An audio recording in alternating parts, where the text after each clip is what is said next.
Good evening, everyone, and happy 4th of July weekend. It's great to see you here. It's great to have a 4th of July weekend.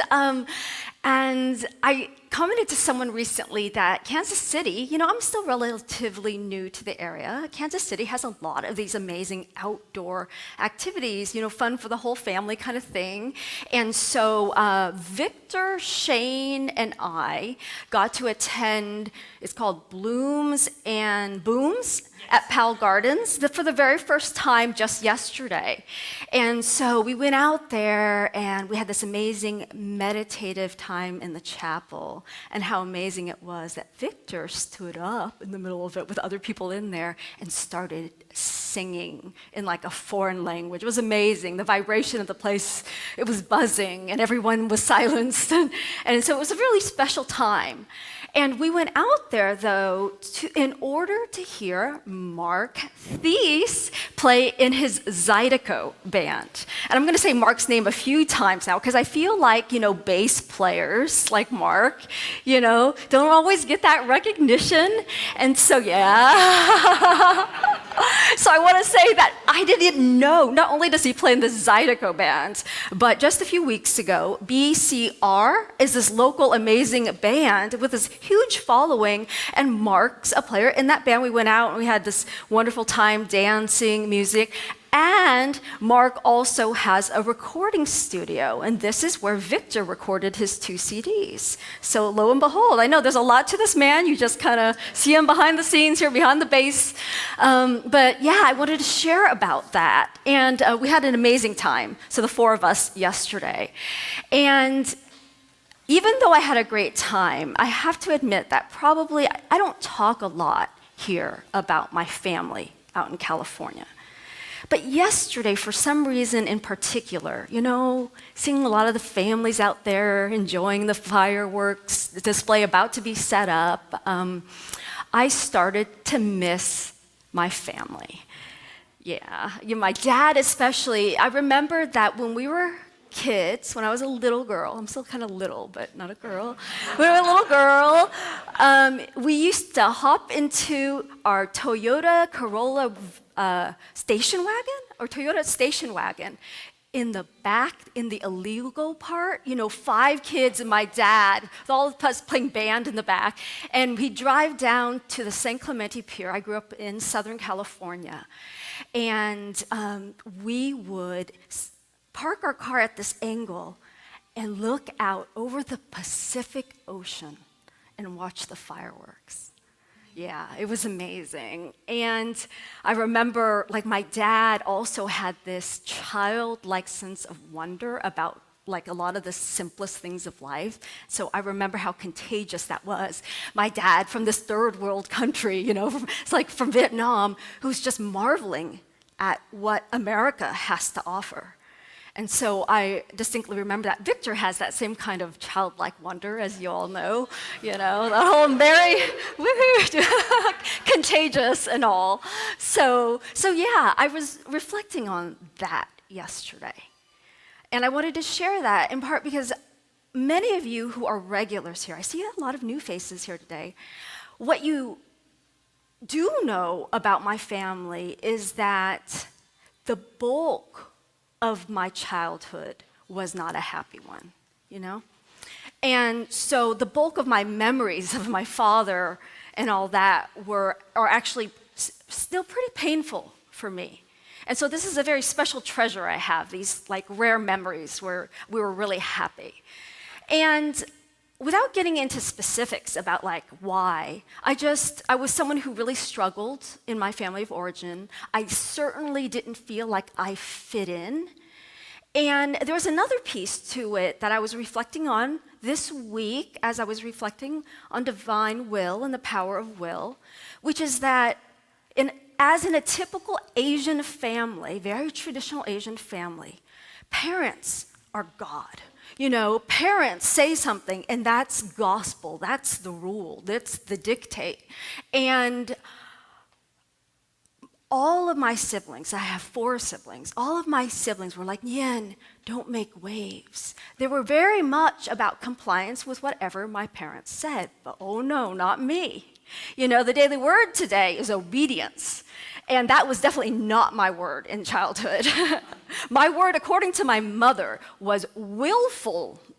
Willful. I was the willful child. I was the rebellious child. I was the child who would argue for my right to go to that birthday party. You know, I mean, that's how I held it back then. But in my family, what was really disturbing to me is with that hierarchical system, we weren't even allowed to question our parents. So I was also inquisitive. I mean, I wanted to not have some arbitrary rule be imposed upon me. And so when my parents said I couldn't go to the sleepover that all my friends at school could go to, my question would be, why? But why? And you know, back then, I wanted that rationality. I wanted an explanation for why this was being imposed upon me. But instead of getting an explanation, I was basically taught to be quiet. I was punished for even asking why. And so in my family, again, coming from their traditional model, my parents were all about what they said was law, and that's it. There was no question. And so it is with this context that I want to address the power of will, which is the topic for today, in this context. And of course, you know, there's a lot of books you can read about this. What I really wanted to share about today was my personal evolution in my understanding of what free will really means. What it means to be able to exercise your will in the pursuit of peace and happiness. And so I want to talk about this in 3 parts. I want to start from the notion that I learned over time, only after coming into my spiritual journey or conscious spiritual journey. I learned, number 1, that to my surprise, my parents were not the problem in my life, right? This was a huge surprise for me. But I learned instead that my willfulness, which I thought of as my strength, right? My willfulness was actually a big part of the problem and why I was not at peace and happy. That's number 1. Second, I want to talk about how I came to learn in a profound way the value and the power of willingness. And willingness in a lot of areas, but most specifically in the area of being willing to turn my will and my life over to the care of God as I understood God. So I'll talk about that today. And then finally, I want to share a core unity teaching, at least my perspective on unity's teaching, that has profoundly changed my life. And that is this, that there is in truth no will but God's. There's only one will. So those are the 3 points I want to share about here today. So first, my parents were not the obstacle to my happiness and my well-being. My own willfulness was. So when I was younger, and you know, maybe for the first 3 decades of my life, I was convinced, honey, that if only I could get my way, then all would be well. I would be at peace. I would be happy. Because I had done a lot of philosophical investigation. I had some ideas about what a good life would be. So if people would just get out of my way or cooperate with my way, then I would be happy. And so this was the foundation of how I approach things. And as I mentioned, you have to remember, I mean, it is kind of funny to look back on it now, but I was in a lot of pain in my childhood. I felt deeply wounded, and I felt deeply alone in this world. And I really believe, so you can imagine this little girl sitting in her house, really confused, not even able to go out because we came from such a strict family. So in my family, I wasn't allowed to go to any sleepovers or birthday parties. In high school, when everyone was going to football games, just basic things that all my friends at school could do, my parents bought academic books for us and stuck us down there at a desk and had us do homework. That's what happened. And so I was frustrated because I saw a world of people being able to live a life that was different from my own. And as I watched this, and I felt alone in my family because we weren't a family that really taught relationship and connection. It was lonely, but they didn't let me out, so I couldn't go out and make friends, right? So I was doubly lonely. And so really, I said this a lot, unfortunately, to my poor mom.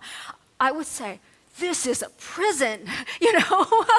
So if your kids are saying that now, there's hope. But back then, I read tons of books because I wasn't allowed to go play with people. And so I read books, and I remember seriously believing that I lived in a prison, and I identified with poetry on slavery. I was like, I know why the caged bird sings, alas. I was reading that kind of stuff. That's how dramatic I was about, and how angsty I was about my life. So again, funny now, back then, ultra painful. You imagine this little girl, I'm journaling about this and how sad I am. And I remember fantasizing about the day that I would be free. One day, when I could afford to, when I had my own job, I could leave the house. I could do what I wanted. And when I could do what I wanted, I would finally be happy. I remembered telling myself that, and that got me through my childhood, to be like, one day I'm going to be able to be free, I'm going to be able to do what I want, and they're not going to be able to limit my opportunities for happiness. And so this was, all through high school. And then it was finally out of high school that I'm like, yes, I got into this college. So I was able to move out and live at my college. And so I thought this was the beginning of my awesome life. And so I move out, and the next 12 years or so, I actually spend as far away from home as possible. I moved to Alaska. I tried to move as far as possible. I lived in Alaska for a year in hopes that if I was far enough from these constraints, I would be happy.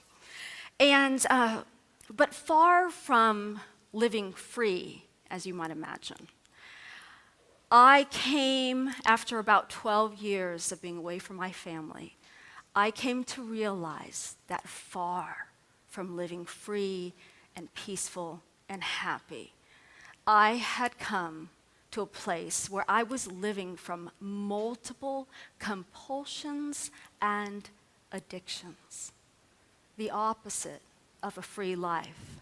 Here I thought I was exercising free will, but only to come to realize that I was living out of an unconscious, compulsive need, right? And moving from that place and making choices from that place. Here in Unity, one definition of the power of will is our power to choose. So in a great way, though these outer constraints that I thought were the true limitation on me for my good, I came to discover that actually, without any of those outer constraints, there were inner constraints in my own consciousness that were keeping me from my good. And that recognition was the beginning of my healing around my understanding and my living out of this power of will.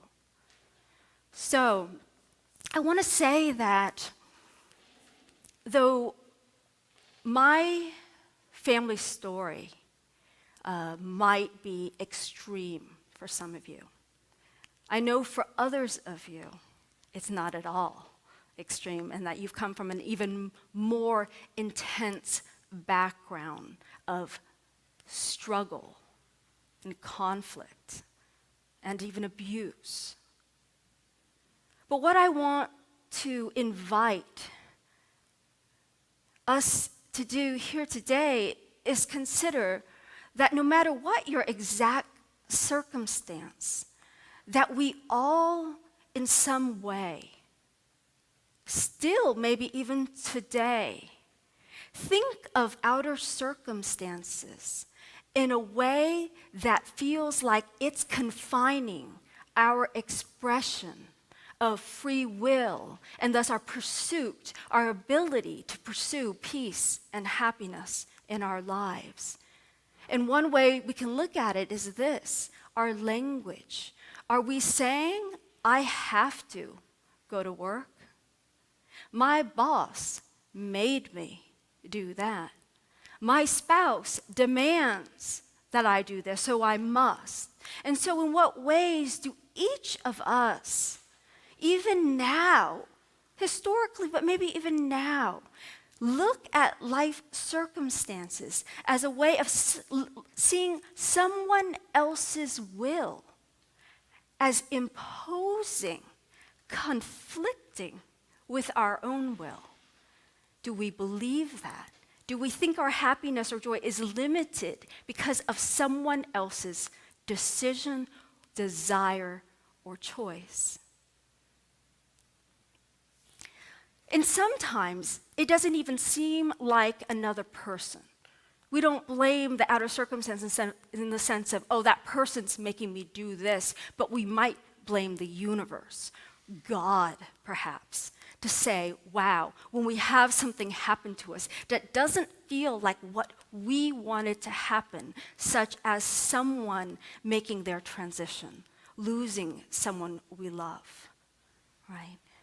Where it feels like whatever this universal will is not what I wanted. It's not what I wanted. And maybe it's a medical diagnosis. Maybe you were let go from a job and it felt like something that was oppositional to you. So whatever the circumstances, it could be something we attribute to another person or something we attribute to the universe, i.e., in a way, to God.